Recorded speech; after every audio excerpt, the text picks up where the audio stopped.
महान हो, उस व्यवसाय में आपको काफी मुश्किलों का सामना करना पड़ेगा।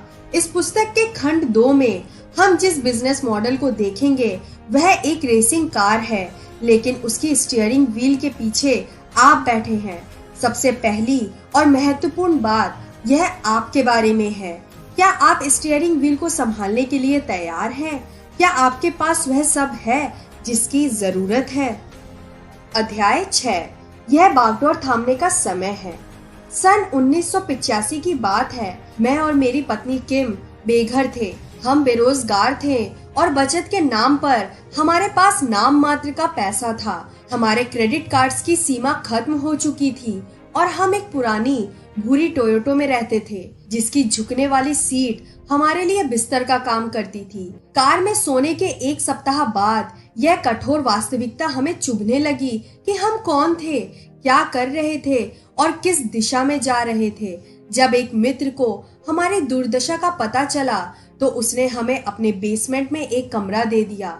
जब मित्रों और परिवार वालों को हमारी हालत के बारे में बताया गया तो उनका पहला सवाल हमेशा यही होता था, तुम लोग कोई नौकरी क्यों नहीं कर लेते? पहले पहल तो हमने कोशिश की, लेकिन हमारे शुभ चिंतकों को अपने तर्क समझाने में हमें काफी मुश्किलें आईं। जब आप किसी ऐसे व्यक्ति से बात कर रहे हो जो नौकरी को महत्व देता हो तो उसे यह समझाना मुश्किल होता है कि आप नौकरी क्यों नहीं करना चाहते।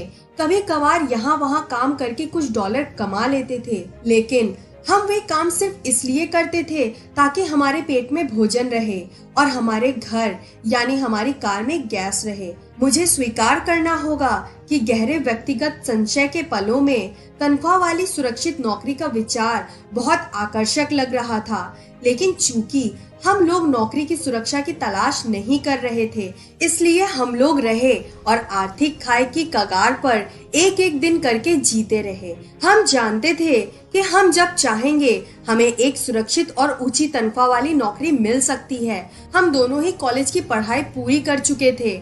हम में नौकरी की अच्छी योग्यताएं थी और हमारी कार्यनीति ठोस थी, लेकिन हम नौकरी की सुरक्षा नहीं चाहते थे। हम तो आर्थिक स्वतंत्रता चाहते थे। 1989 तक हम मिलेनियर बन गए। मैं अक्सर लोगों को कहते सुनता हूँ, पैसे बनाने के लिए पैसों की जरूरत होती है। यह सरासर बकवास है। बेघर से मिलेनियर बनने की हमारी यात्रा में 4 वर्ष का समय लगा था तथा इसके बाद हमें अपनी असली आर्थिक स्वतंत्रता तक पहुँचने में हमें 5 और साल लगे, लेकिन इसमें पैसों की जरूरत नहीं पड़ी। जब हमने शुरुआत की थी तो हमारे पास जरा भी पैसा नहीं था।